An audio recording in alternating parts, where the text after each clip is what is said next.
తక్కువ టైంలో చాలా సాఫ్ట్గా ఉండే పెరుగు వడలను అయితే ప్రిపేర్ చేసుకుందాము. నానబెట్టుకున్న మినపప్పుని గ్రైండర్లో వేసుకుని మెత్తగా గ్రైండ్ చేసుకోవాలి.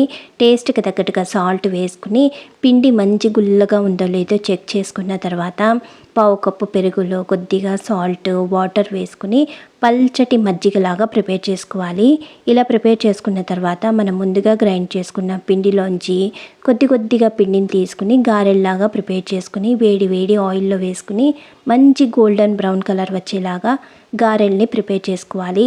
ఇలా ప్రిపేర్ చేసుకున్న గారెల్ని మజ్జిగలో వేసుకుని ఇవి నానేలోపు మనం స్టవ్ మీద ప్యాన్ పెట్టుకుని కొద్దిగా ఆయిల్ వేసుకుని మనకి ఇష్టం ఉన్న పోపు దినుసులన్నీ వేసుకుని కొద్దిగా ఫ్రై అయిన తర్వాత చిక్కటి పెరుగు వేసుకుని కలుపుకున్న తర్వాత స్టవ్ ఆఫ్ చేసుకుని టేస్ట్కి తగ్గట్టుగా సాల్ట్ వేసుకుని మజ్జిగలో నానిన గారెల్ని మన పెరుగులో వేసుకుని తింటే ఎంతో టేస్టీగా చాలా సాఫ్ట్గా ఉండే పెరుగు వడలు రెడీ అయిపోయినట్లే.